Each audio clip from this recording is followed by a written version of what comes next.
Good evening.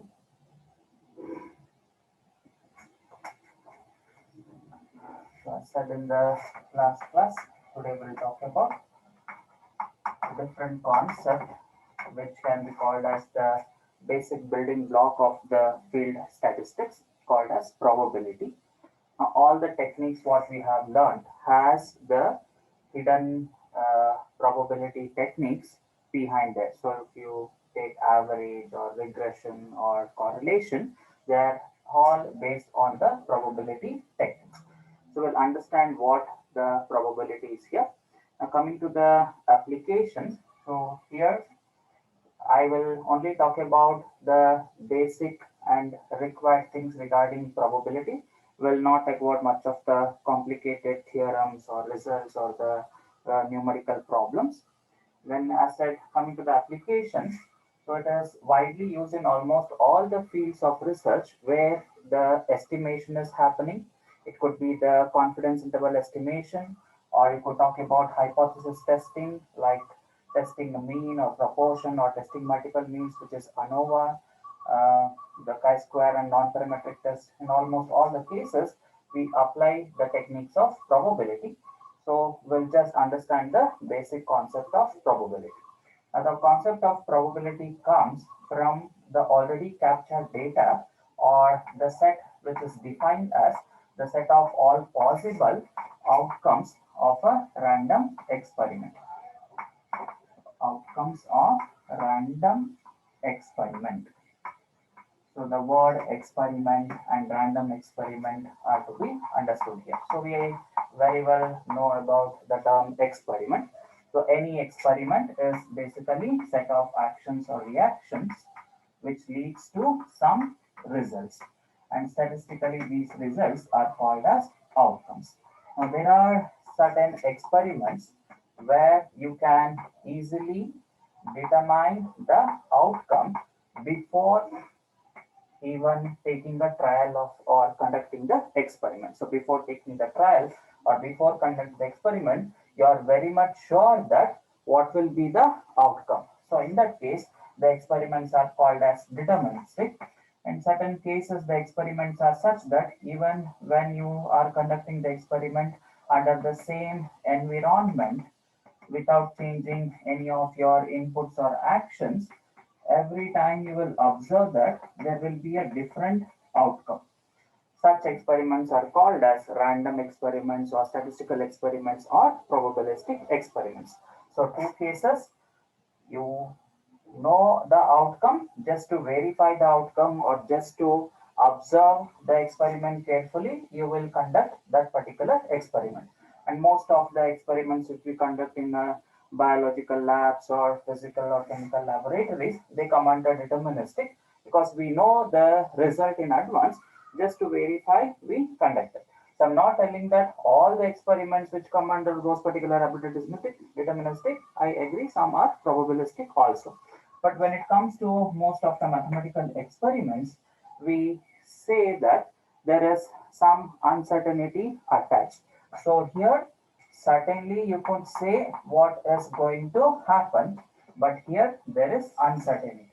Now, whenever there is uncertainty, we try to guess what could happen. So we know the several possibilities, out of which we'll see what is the certainty or chance for a particular possible outcome.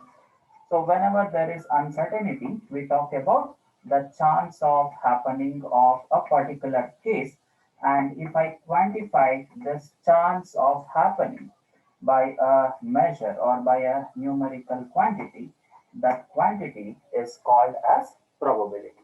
So we'll try to see what are the possible or most commonly used or very basic simple random experiments available in the field of statistics, and we'll see how to define the sample space yes, and we'll see how to compute the probability. So the first part in understanding the probability is based on this technique. So we have an experiment. So several times the experiments are conducted and we have come up with all possible outcomes of the experiment. So this is a condition put here, you should know all possible outcomes in advance. So when I say in advance, I mean that the experiment is conducted already for several times. So we will not repeat the experiment in obtaining the probability. So since everything is known because of the observations made in the past, so before conducting the experiment only, we can assign the probabilities, and that technique is called as a prior assumption. And this method of assigning probabilities is called as priori definition, and most commonly it is called as classical or mathematical definition. Classical or mathematical definition. So it comes into picture when you are talking about random experiment, when you know all possible outcomes and the sample space S is known. When I say sample space, so we have a random experiment. I know all possible outcomes of the random experiment. I'm writing that in a form of set. Then that set of all possible outcomes of a random experiment is called as sample space.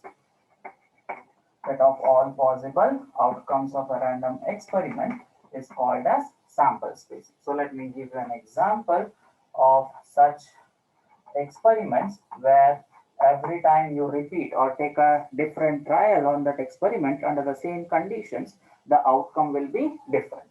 Now there is a production happening. So we are producing some, say, items. Let me talk about, say, mobile phones are a part of a mobile phone. So this is happening. Now every time in a bulk production or a large production, we should do the quality checking. Quality control is an important aspect in the production. So while deciding the quality, so I could categorize that particular product into defective and non-defective. So an item produced could be of two cases. So you are inspecting the item. Now the result is classified as defective and non-defective. So any item produced at any instant of time could be a defective item, could be a non-defective item. Until and unless you inspect that item, you cannot certainly say what particular item is being produced. So the production is said to be a random experiment. Now a patient is about to visit you. Now you have to guess the gender of that particular patient.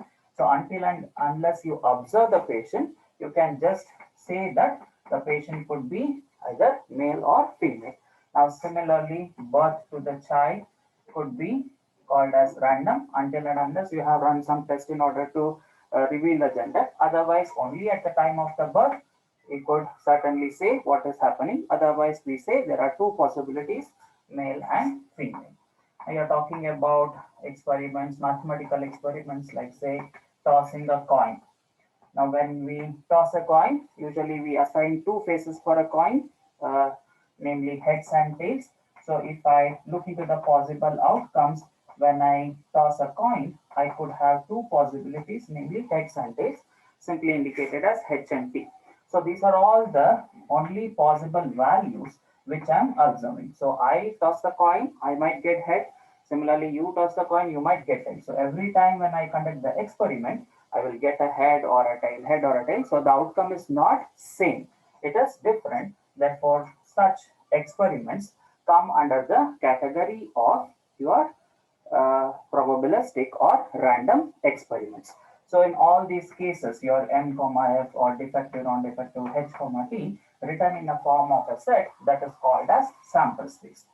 Now we could have an experiment where I'm counting the number of accidents happening in a particular road in a particular day. So when I say I'm counting the number of accidents happening, so on a particular day I could observe 0 or 1 or 2, etc. So these are the possible cases, but I cannot fix a maximum number there until and unless I observe what is the maximum happened in that particular day. So such sample spaces are called to be infinite sample spaces. And when we have infinite sample spaces, the classical approach or the mathematical approach fails to give us answer. So we have to look into some other techniques. Now let us see how this probability is defined. when we are working under a random experiment. So as said, first and foremost thing, you need the sample space, and that sample space must be finite.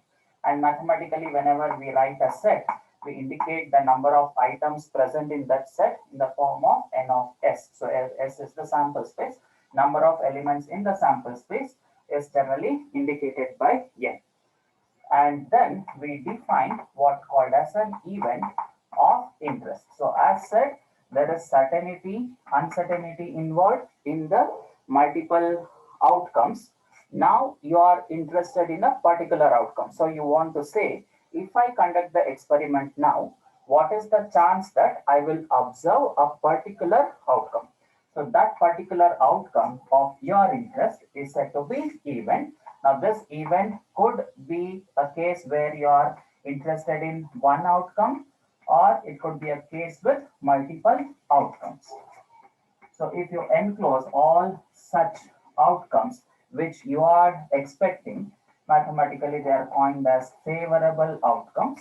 And if you write that in the form of a set and indicate it by the letters A, B, C, A1, B1, C1, etc., then that is called as an event.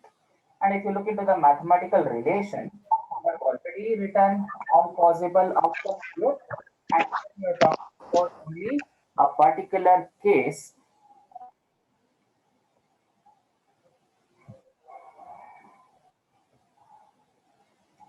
And here you are talking about the particular case, and that is already observed here. So you have many such possible outcomes, and you are talking about only one or two of your interest. So mathematically, we can say your E is a subset of sample space. Yes, and again, we put the condition, we should have a finite subset.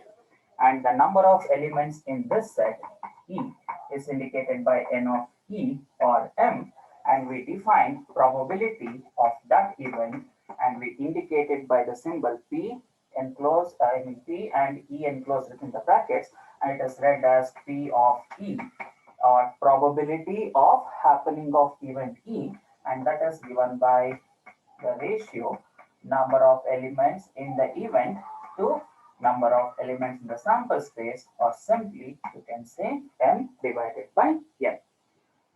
So whenever a problem is given, you see whether the sample space could be obtained by treating that as a random experiment, count how many such possible outcomes are there indicated by n of s or n. Now you are expecting certain outcomes for as a result.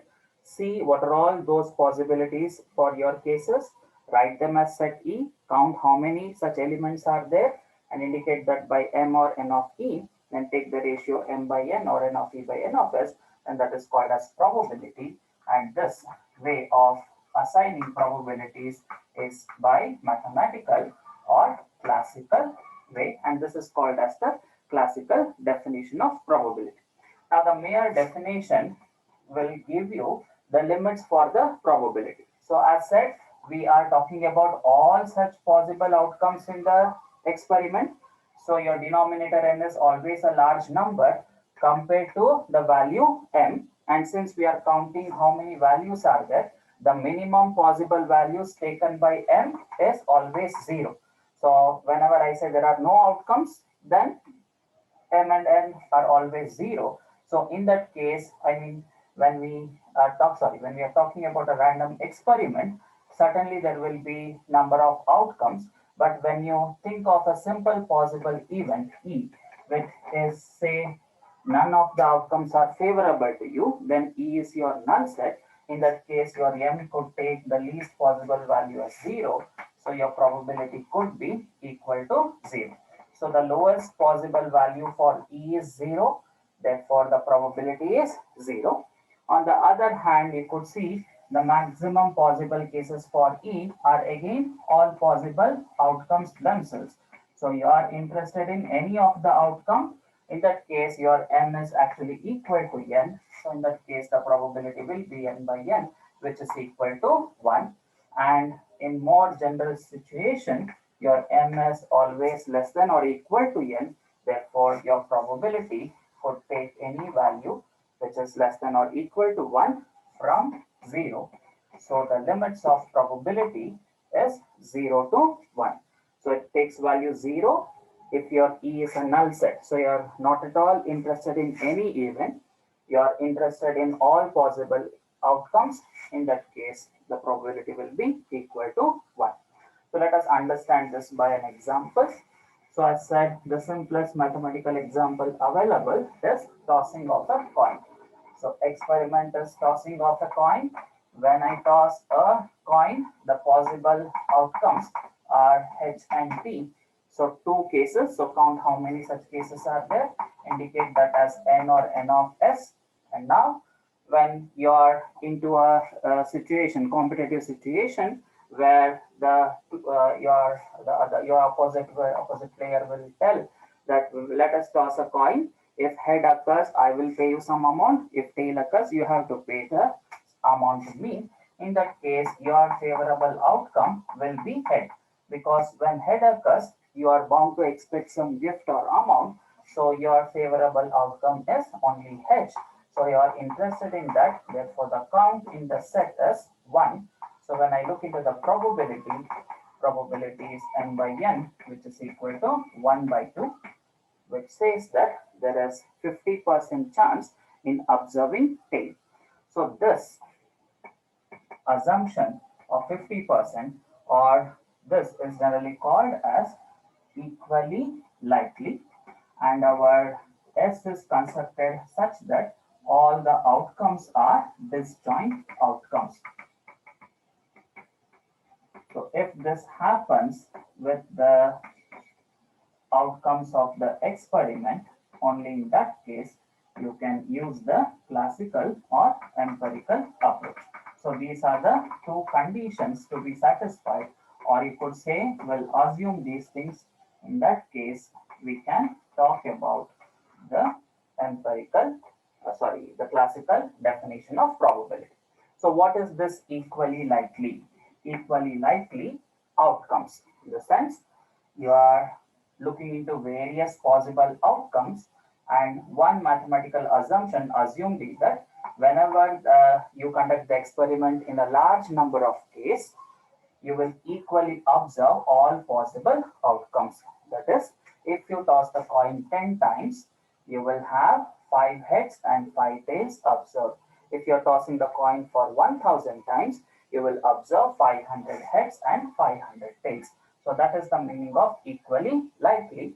And in most of the cases where you are tossing the coin for a large number of cases, like say 1000, 10,000, so this happens. But in a short case where you're tossing the coin 2 times or 3 times, there is a possibility that you might end up getting all heads or 2 heads, 1 head situation. So in that case, we say the equally likely condition is violated. Coming to the next case, that is disjoint outcomes. So disjoint in the sense, there is a possibility that whenever you conduct an experiment or whenever you take the trial of that experiment, only one possible outcome will be there. 2 or more cases cannot happen together. Yeah, understand this? So when you take a trial of an experiment, you will observe only one outcome. Multiple outcomes are not possible. In that case, we say the outcomes are disjoint. So naturally, when I toss a coin, I'm bound to get either a head or a tail. So both cannot happen together.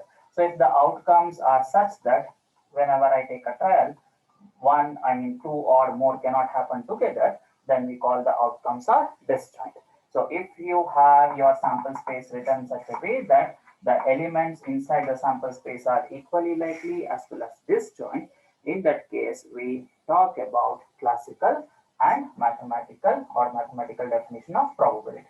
Further going, you can define your events also in such a way that you could have equally likely events, you could have disjoint events, and so on. So you will define your event such that whenever you conduct the experiment, either this event happens or that event happens. So if I take E1 as observing heads, your opposite player needs the event of happening or favorable event for him will be E2, which is T. So whenever you conduct the experiment, so either this will happen or this will happen. So again, I can say E1, E2 are equally likely because their probabilities are both 0.5. And whenever you take a trial, either E1 will happen or E2 will happen. Therefore, they are disjoint as well. So you can define multiple such events on a random experiment and various certain probabilities could be obtained.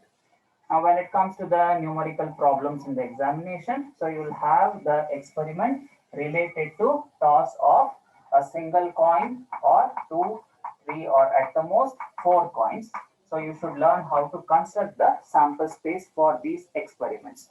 So when I toss a single coin, say coin number one, so it will take two possibilities, either head or tail. So this is for coin one. Now when I toss the second coin along with the first coin, so the number of possibilities, just look into the possibilities. So now you are talking about tossing a coin two times or two coins together. The experiment is tossing two coins together. Now when you toss two coins together, you will look the output together. So the total outcome, what you are observing in both coin 1 and coin 2, that is treated as one outcome.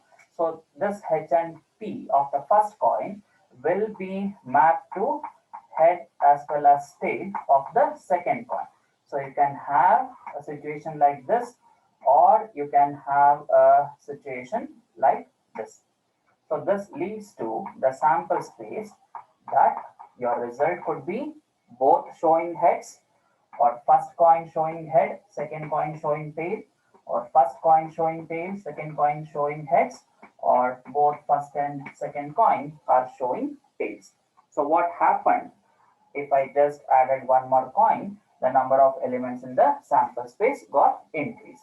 So mathematically, you can put a formula to obtain this. So whenever you are tossing an experiment, you are conducting an experiment where a single trial has, say, A outcomes.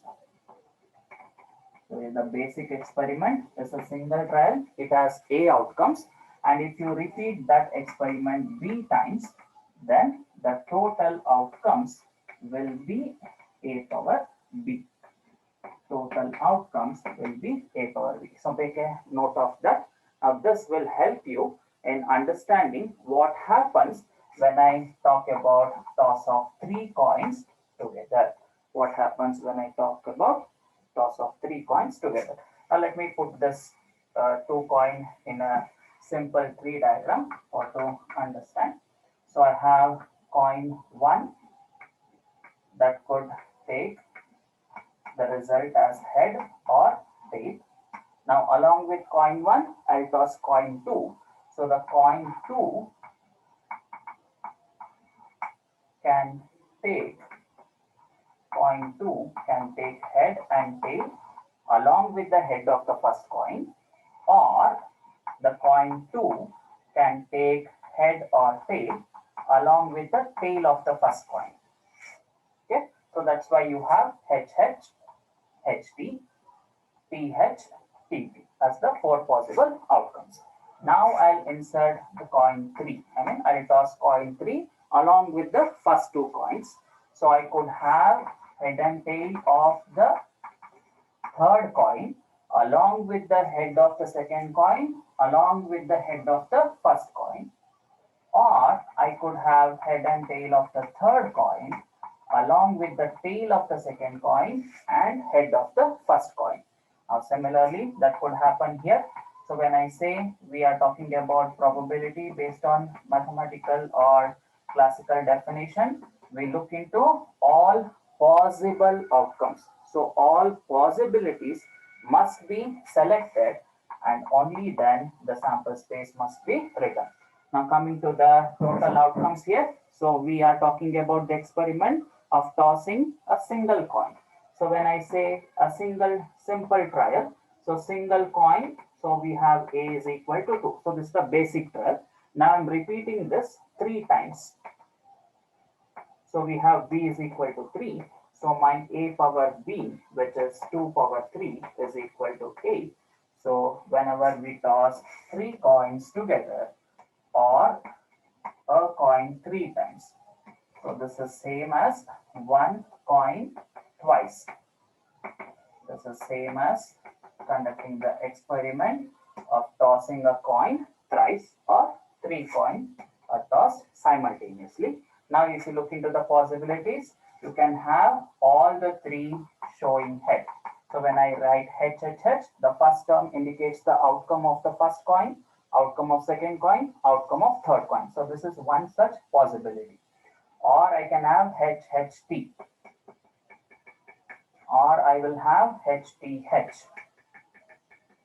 or HTP. So these are the four cases where the first coin is showing head. And the next four cases will be with the first coin showing tail. So I'll have THH, THP, TPH, and TP. So these are those 8 possible outcomes of the sample space. Now imagine that you are including the fourth coin there. So fourth one will also produce head and tail. So along with the previous combinations, so you will already had 8 outcomes here. Now every 8 is mapped to head and tail. So it will be 8 into 2, 16. Or you could simply apply this rule. You're tossing the coin 4 times, therefore B is equal to 4. So this becomes 2 power 4. So you'll have 16 outcomes. Now how are those 16 outcomes? For all these 8 outcomes, you will have prior or the later part with head, all 8 cases, and tails with all these 8 cases, which becomes a total of 16 such cases. Now, every time to write the sample space, you need not worry about writing or constructing this tree diagram. So just use the logic.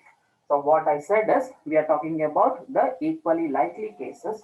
So first coin, I can have head and tail. Now, when you include the second coin can show head along with this or tail along with this. So you will write HT, HT, HH, TT. So I'll increase the count 2 times. Now, when you include the third coin will take head with all these cases or tail with all these cases. So HH, HT, TH, TT. So basically repeating the same thing along with T. Now when you include the fourth coin, so this will be the outcome of the fourth coin. The same thing with heads. Now repeat the same thing 8 times and take the tail of the fourth coin. That will produce all the 16 elements of the sample space. Now once you are done with counting the sample space, so here one thing what you have noticed is you are not worried about the particular outcome. For the probability, it is enough if you know what is this number. So writing the sample space is not a compulsory part here, because when you look into this and if you say what happens if you toss the coin 6 times or when you toss the coin 10 times, now the number is such a large quantity, 2 to the power of 6 to the power of 10. So you cannot really write those thousands and hundreds of combinations. So just use this rule and obtain the value of n of s. But when it comes to n of e, you should know what are your favorable outcomes. So for that case, you have to write the elements of the event e, and only then you can come across the probabilities. So the definition, what we have learned, the first definition of probability is P of E is equal to M by N, or you could say N of E by N of S. So you should know how many elements in sample space are there, how many elements in the event E are there. So let us take an example problem. Say 3 coins are tossed. 3 coins are tossed together or simultaneously. What is the probability of observing all heads? Second one, no heads. Third one, at least 2 heads. Fourth one, at most 2 tails. But for example problem, at most 2 tails. So the experiment is concerned with tossing coin 3 times or 3 coins are tossed together. So the sample space is HHH, HHT. Now, in cases where you could easily write the sample space, in all those cases, we suggest you write the sample space and see what is happening. In the cases where the number of terms in the sample space are really high, in that case, just writing n of s is sufficient. So these are the 8 possible cases when we toss 3 coins. And now take the sub questions as events. So what is the problem here? So we are tossing 3 coins and you are supposed to expect all heads. So when I say all heads, the number is actually equal to 3 because when I toss only 3 coins and if I say all heads, so all 3 possible outcomes should be heads. So that is your favorable outcome and you will take your E1 as getting all heads. And in this problem, in this numerical problem, all heads is nothing but getting 3 heads because you're tossing a maximum of 3 coins. So the favorable outcome. So out of this, we will say the event even happens if all the 3 shows head. So the favorable outcome for you is HHH. So your n of E1 is equal to 1. Therefore, probability of E1 or probability of observing all heads is equal to 1 divided by 8 or 0.125. So thus assuming that all are equally likely. What is the meaning of equally likely?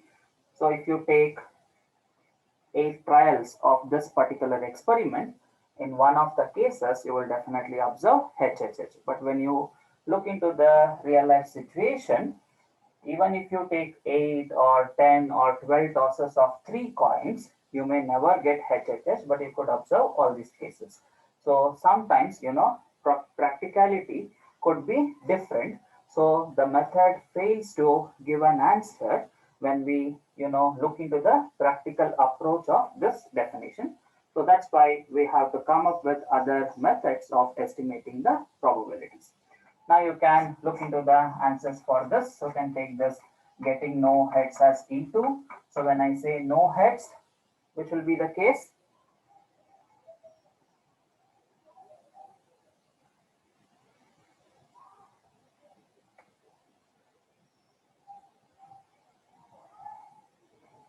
Yes, you can speak now. So when I say no heads, I mean all the outcomes must be tails.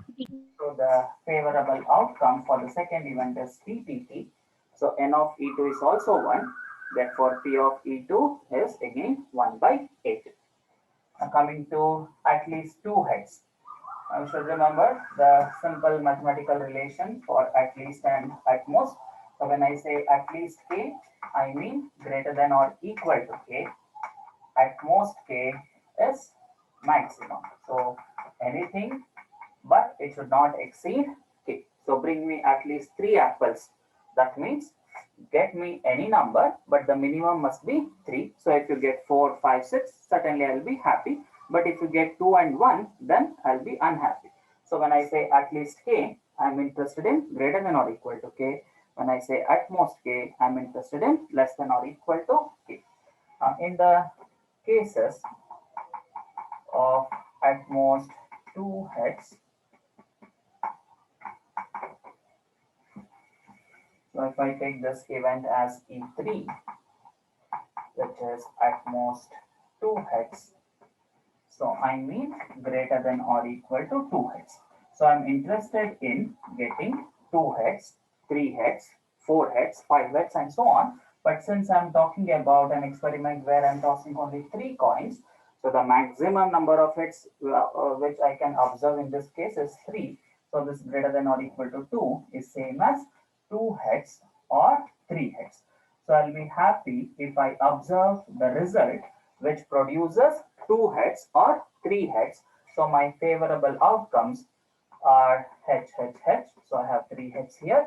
So even this happens, I'll be happy because I have 2 heads there. This is also carrying 2 heads. Here there is only 1 head, so this is not the favorable. So here I have two heads, one head, zero head. So these are the four cases for at least two heads.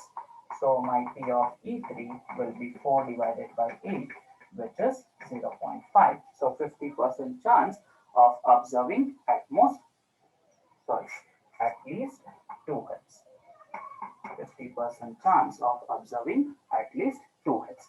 And the fourth case is at most two tails.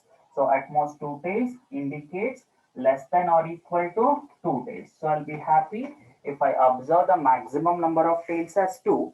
So I'll need not worry about the minimum cases. So I could have zero tails or one tail or all the two tails. So 0, 1 or 2. So 0 tails, nothing but all heads. So this is the case with one tail, again one tail, two tail, one tail, two tails and two tails. So except for this TPP, all this come under the case of E3. So the probability of E3 comes to be 7 by 8. So the simple numerical problems related to classical definition will be like this. Now you take your own examples for 2 coins, 1 coin, 4 coins and write your events like this: at most 3 tails, at most 1, exactly 2 tails, exactly 1 head. Prepare your events and then try to compute the probabilities. Now, along with this problem of tossing the coin for several cases, another classical experiment what we uh, usually observe is throw of a dice. So the outcomes are the numbers which are reflected on the upper face of the dice. So I'll throw a dice, 6-face dice. So the outcomes are 1 to 6. So the sample space is actually the numbers 1, 2, 3, 4, 5, 6. And you can have the problems on what is the probability that when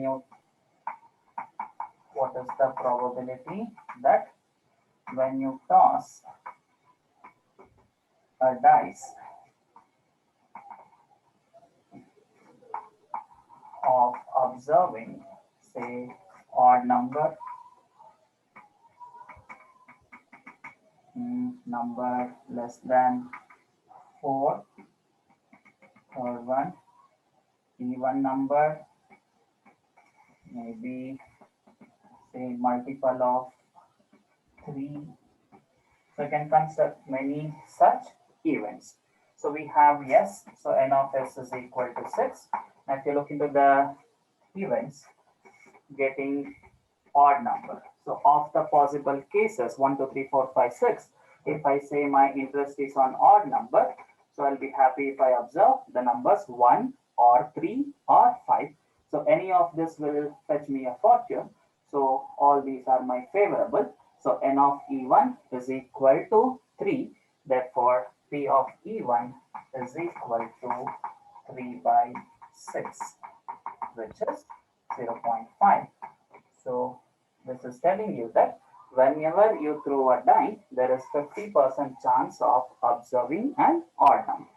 Now, similarly, when I say number less than 4, so should be careful, less than 4, less than or equal to 4.